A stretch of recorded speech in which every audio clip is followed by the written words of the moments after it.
Assalamualaikum and good day to all of you. Let me start off our lesson by covering chapter 1, which is on the introduction to differential equations.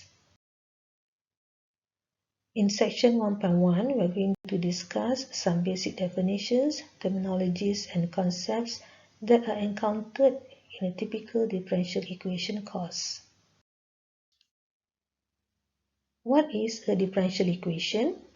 By definition, a differential equation is an equation containing the derivatives of one or more dependent variables with respect to one or more independent variables.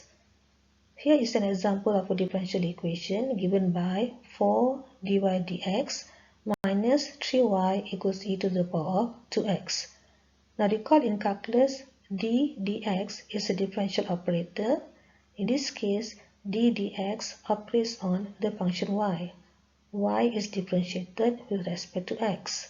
So y is considered as the dependent variable, whereas x is the independent variable. So whenever an equation has the derivative of one or more dependent variables with respect to one or more independent variables, then we call that equation as a differential equation.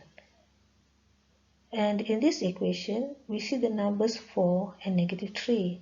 Now 4 is known as the coefficient for dy dx, whereas negative 3 is considered as the coefficient of y. In this example that we have discussed, y is known as the dependent variable and x as the independent variable. Now we can actually use other alphabets to represent the variables.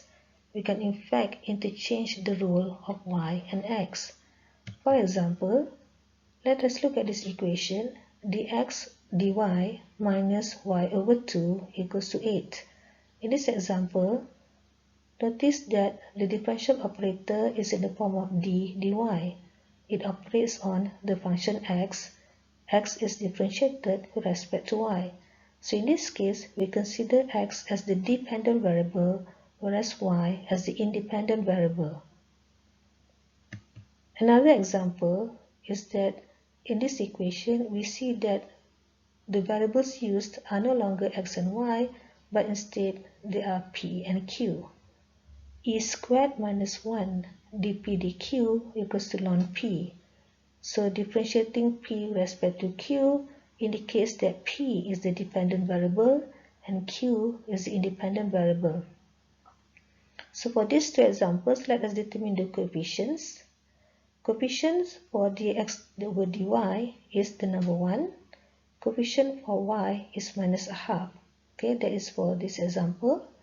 Whereas for this second example, the coefficient for dp dq is e squared minus 1. We can write derivatives by using either the Leibniz notation or the prime notation. Suppose y is a function of x. For the first derivative of y, we can use the Leibniz notation by writing down the derivative in the form of dy dx.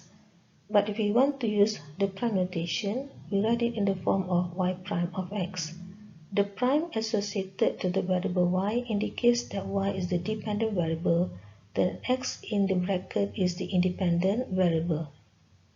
For the second derivative of y, if we use the Leibniz notation, then we write it in the form of d2y dx squared.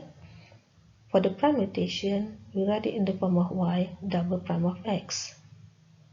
For the third derivative of y, for the Leibniz notation, it is written in the form of d3y dx cubed, whereas for the prime notation, we write in the form of y triple prime of x. Okay, so let us now focus on the prime notation. We use single prime, double prime, and triple prime to represent the first derivative, second derivative, and third derivative of y with respect to x respectively. Now once the order of the derivative is larger than 3, we no longer use primes because it is considered as cumbersome to write down all the primes. So for the fourth derivative of y, we do not write down 4 primes. Instead, what we do is to write down the number 4 as a superscript for the variable y, but that 4 has to be written enclosed within brackets. Okay, now if you do not write bracket around the number 4, then it means power, y to the power 4. So in order to distinguish between derivative and power, okay, so make sure we write bracket around the number 4 to specify that we are dealing with the fourth derivative of y with respect to x. Okay, similarly, for the fifth derivative of y, we write as follows: y superscript, and then you write the number 5 enclosed within bracket. If we miss writing down the bracket, it means y to the power 5. Okay, so to indicate that we are dealing with the fifth derivative of y, so make sure that you write down bracket around the number 5. So in general, for the nth derivative of y with respect to x, in using the prime notation, we write as follows: y superscript, and then you write the number n enclosed within bracket. So this indicates the nth derivative of y with respect to x, where n is a positive integer. This is an example of a differential equation which is written by using the Leibniz notation: d2r du squared plus 6 dr du plus half r equals to u squared. Okay, so it is very clear that r is the dependent variable and u is the independent variable. Let us rewrite this equation by using the prime notation. For the first term, d2r du squared, in terms of the prime notation, it is written in the form of r double prime of u. The two primes associated to the r indicates that r is the dependent variable and u in the bracket is the independent variable. For the second term, 6 dr du, using the prime notation, it is given in the form of 6r prime of u, and for the third term, half r can be rewritten in the form of half r as a function of u. Okay, so this equation is given by r double prime of u plus 6r prime of u plus half r of u equals to u squared. Now, if it is already known that u is the independent variable, then we can actually drop writing down all these u in the bracket. In other words, we can rewrite it in this simpler form: r double prime plus 6r prime plus half r equals to u squared.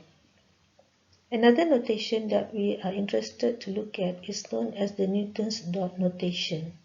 This kind of notation is usually used if the derivatives involve time t as the independent variable.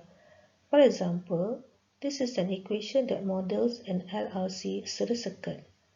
L is the inductor, R is the resistor, and C is the capacitor, Q is charge, and T is time.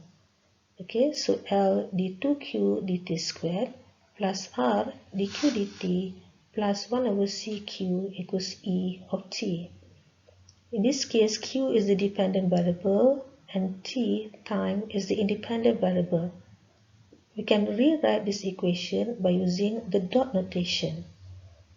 For this expression or for this derivative d2q dt squared, we write down in the form of q double dot. Okay, the two dots indicates the second derivative of q with respect to t. Whereas for dq dt, we write it in the form of q dot. Okay, the single dot means that q is differentiated with respect to t only once, or dq dt. Okay, so this equation can now be expressed in the form of lq double dot plus rq dot plus 1 over cq equals to E. Types of differential equations. There are two types of differential equations. The first one is ordinary differential equations, abbreviation ODE, and the second one is partial differential equations, abbreviation PDE. An ordinary differential equation is an equation that contains ordinary derivatives of one or more dependent variables with respect to a single independent variable. For example, dr ds plus dp ds equal to sine r plus p. Okay, now r and p are two dependent variables, whereas s is the only independent variable in this equation. So since there exists only one independent variable in this equation, so this equation is identified as an ordinary differential equation. For a partial differential equation, it is an equation that contains partial derivatives of one or more dependent variables with respect to two or more independent variables. Okay, so example, del 2u del x squared plus del 2u del y squared plus del 2u del z squared equals to 0. Notice that this equation has three independent variables, x, y, and z. Okay, so if the equation has two or more independent variables, so this equation is regarded as a partial differential equation. Okay, now to distinguish between an ODE and PDE, for an ODE we simply use ordinary letter D to denote derivative, whereas for a PDE we use curly letter D to denote derivatives. So this curly letter D we can just pronounce it as del. Okay, so del 2u del x squared plus del 2u del y squared plus del 2u del z squared equals to 0. Order of differential equations. The order of a differential equation is the order of the highest derivative that appears in the equation. Examples. In this example, we see an equation in the form of dr equals to cos r. Okay, so this equation involves the first derivative of L with respect to r, and therefore we say this is a first order differential equation. In this second example, it is given by d2y dx squared plus dy dx to the power of 5 equals to negative x plus 1. Now what is the order of this differential equation? In this equation, it involves the second derivative of y with respect to x and the first derivative of y with respect to x. So comparing the second order and the first order, 2 is larger than 1, and therefore we consider this whole equation as a second order differential equation. Now take note that this number 5 represents power. Okay, the first derivative of y with respect to x is multiplied 5 times. In this third example, tangent x, y to the power of 4 minus 8y triple prime to the power of 6 equals to the fifth derivative of y. So what is the order of this dE? Take note that this number 4 means power y to the power of 4 because this number 4 is not enclosed within bracket. Similarly, for the number 6, it is not enclosed within bracket, therefore this represents power, whereas this number 5 is enclosed within bracket, therefore this represents the fifth derivative of y. Okay, so what is the order of this dE? In this dE, there is a third derivative and the fifth derivative. So between 3 and 5, 5 is larger than 3, and therefore we consider this equation as a fifth order differential equation. An nth order ordinary differential equation can be generally expressed in the form of capital F bracket x, y, y prime until the nth derivative of y equals to 0. Or another way of writing it down is as follows. The nth derivative of y is equals to small letter f, x, y, y prime until the nth minus 1 derivative of y. Okay, so either one of these two can be used to express any nth order ordinary differential equation. Okay, examples. Okay, let us look at some example of first order dE. Okay, so this is a first order dE, dy dx minus xy equals to 2. This is another example of a first order dE, xy prime equals to x squared plus 5. And here is another example, 2y prime minus tangent xy equals to e to the power of x. Okay, so these three are all examples of first order DE because the highest derivative that appear in each of these equations is the first derivative. Okay, now for any first order DE, it can be generally represented by in the following form: capital F, okay, x, y, y prime equal to 0. So this is an expression that represents any first order DE. Or we can also write it in the following form. We use y prime, okay, and here means 1, y prime equals to small letter f, and then we write x, y. Okay, so this is another expression that represents any first order DE. Okay, let us look at examples of second order DE.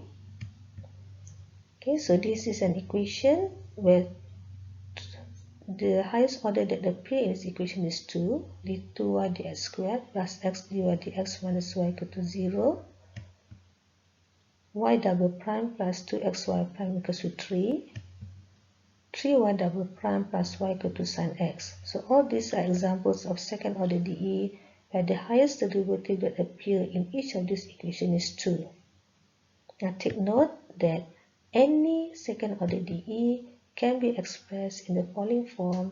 We write capital letter F, x, y, y prime, y double prime equal to 0. Or we can write it in the form of y double prime equals to f, x, y, y prime.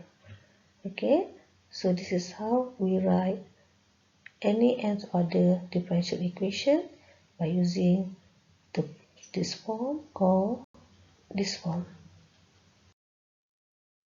Any first order differential equation of the form y prime equals to f of xy can also be expressed in the differential form m of xy dx plus n of xy dy equal to 0, where m and n are functions of two variables x and y, and dx and dy are known as differentials.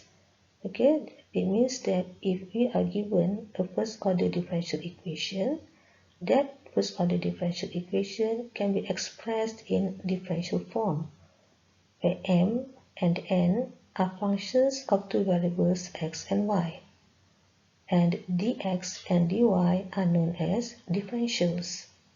Example, suppose we have an equation of first order written in the form of x plus y dy dx plus 2xy equals to 3. Now since this equation is of first order, okay, an equation of first order, then we can rewrite this in differential form, in this form. Okay, now let us see how we can do that. Firstly, we multiply the whole equation by dx. So we get the following form: x plus y dy plus 2xy dx equals to 3 dx. Notice that the left-hand side of the equation has a term containing the differential dx, so as the term on the right side. This also contains the differential dx, so we can group these two together. So we do the following: x plus y dy plus, okay, now carry 3 dx to the left side and factor the differential dx, we get 2xy minus 3 dx equals to 0. So notice that we have the following form, where x plus y is the coefficient for the differential dy. If we compare it with this general form, that means we are getting the function n. So this is the function n of xy. N is a function of two variables x and y. And for this part here, 2xy minus 3 is the coefficient for the differential dx. If we compare it with the general form, this is actually the function m of xy. Okay, now let us swap the position of these two. So we write down 2xy minus 3 dx, bring it to the front, plus x plus y dy equal to 0. So in other words, we get 2xy minus 3 dx as m of xy dx plus x plus y dy as n of xy dy equals to 0. So what we have done is the following. We have rewritten this original equation into the form of m of xy dx plus n of xy dy equals to 0, and this type of equation is known as an equation expressed in differential form. Linearity of a differential equation. A differential equation containing y as the dependent variable and x as the independent variable is said to be linear in y if all of the following conditions are satisfied. First condition, the powers of y and its derivatives are all equal to 1.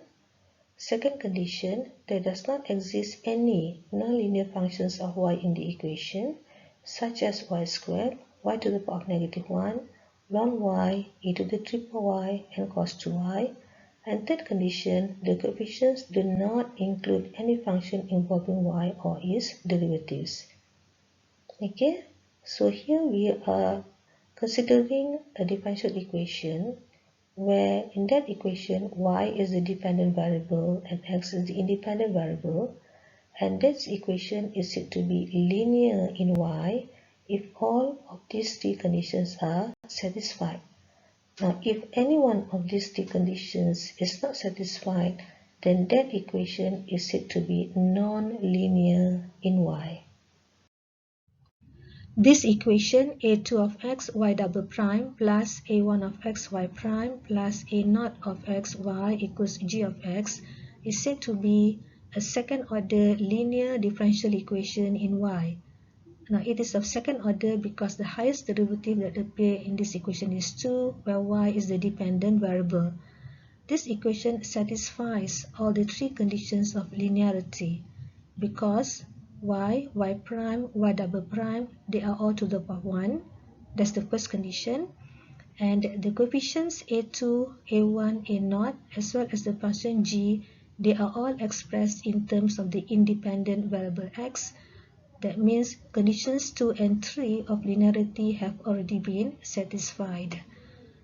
Therefore, we say this equation as a linear differential equation in y, where y is the dependent variable. Let us look at some examples. Example number 1, 4y double prime plus xy prime minus sin xy equals e to the power of x. Now it is very clear that this equation is a linear equation in y because, okay, the first condition, y, y prime, y double prime, they are all to the power of 1. Then the coefficients are 4x and negative sin x. They do not involve the dependent variable y at all.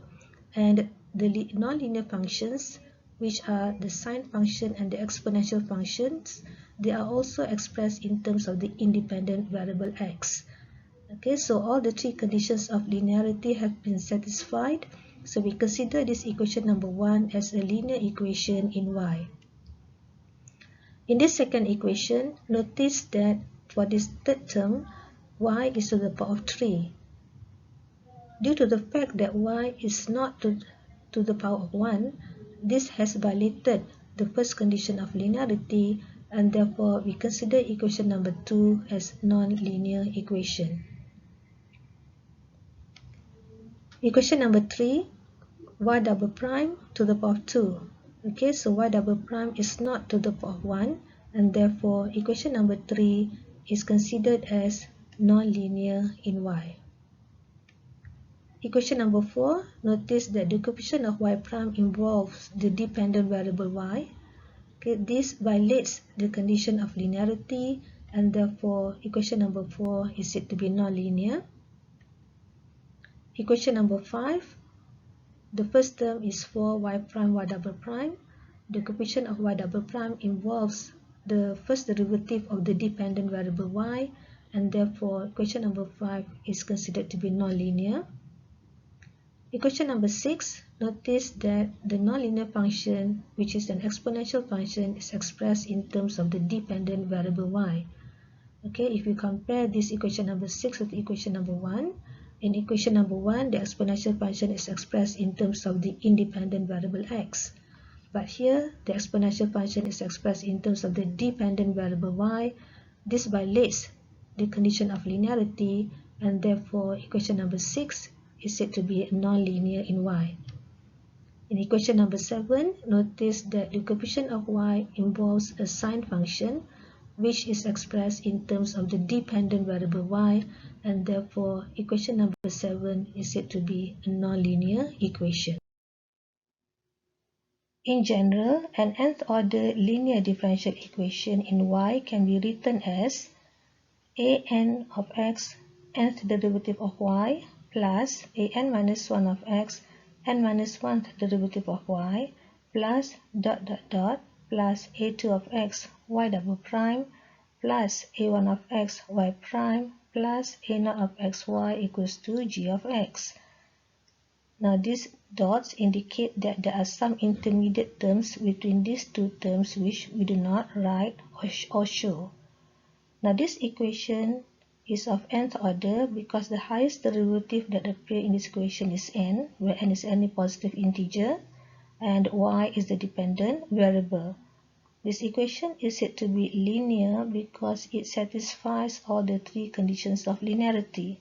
Take note that y prime, y double prime, the n minus 1th derivative of y, nth derivative of y, they are all to the power of 1. And we also notice that all the coefficients an minus 1, a2, a1, a0, they are all expressed in terms of the independent variable x, and the function g is also expressed in terms of the independent variable x, and therefore conditions number 2 and number 3 of linearity are also satisfied. So we conclude that this nth order differential equation is linear in y, okay, because y is the dependent variable. Let us look at some examples. Okay, for this equation, it is given in the form of sin x y double prime plus y prime over x equals 3e to the power of 2x. Okay, take note that y prime and y double prime, they are both to the power of 1.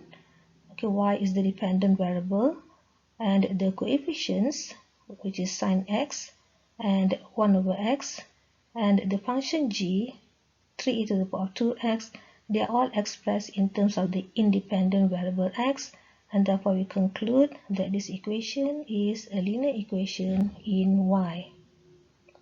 In the second example, the equation is expressed in the form of r to the power of 7, the sixth derivative of p plus the fourth derivative of p minus p double prime equals to 0. Okay, now remember that whenever the number here is written within bracket, it means derivative. Whereas for this part here, this number is not enclosed within bracket, and therefore this means power. Okay, so what is the dependent variable in this equation? Certainly the dependent variable is p. The primes are associated to the variable p, and therefore the dependent variable is p. So is this equation linear in p? So firstly, we check for the conditions of linearity. The first condition is that p and its derivatives must all be to the power of 1. Okay, so p double prime is to the power of 1. The fourth derivative of p is also to the power of 1. The sixth derivative of p is also to the power of 1. So the first condition has been satisfied. And then if we look at the coefficients are r to the power of 7, 1, and negative 1. Okay, so all the coefficients do not involve the variable p at all, and therefore we say that this equation is linear in p. In the third example, y dx dy plus x equals to y squared. In this case, we have a term where it involves the derivative of x with respect to y. It shows that x is the dependent variable. So is this equation linear in x? For the first condition of linearity, x and dx dy must be to the power of 1, correct? So in this case, it has satisfied the first condition of linearity. And for the second and third conditions, let's look at the coefficients and the function g. The coefficients involve the independent variable y, and also in this case for the function g, it involves the independent variable y. Therefore, we consider this equation as linear in x, okay, because x is the dependent variable. It has satisfied all the three conditions of linearity. Some more examples. d2y dx squared plus dy dx cubed plus 4xy equals to x.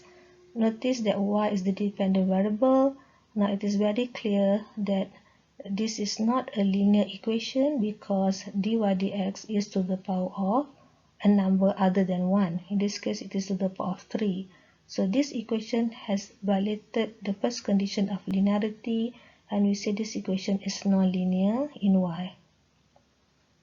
For the next example, d3l dk cubed plus dl dk minus sin l equals to 0. Okay, so notice that L is the dependent variable and K is independent variable. So we see that dl dk and d3l dk cubed, they are all to the power 1. However, we see a sine function which is expressed in terms of the dependent variable L. Because of this fact, this equation becomes nonlinear. Okay, so remember the function must involve the independent variable k in order for this equation to become linear. But somehow this function is expressed in terms of the dependent variable L. Therefore, the whole equation is regarded as a nonlinear equation in L. For the final example, we have the fourth derivative of f with respect to x plus f multiplied by the second derivative of f with respect to x equals to 3. Now this equation is said to be nonlinear in f. Why is that so? Now f is the dependent variable, and we notice that the coefficient of this second derivative involves the dependent variable, and because of this, we say that this equation has violated the condition of linearity, and therefore we say this equation is nonlinear in f.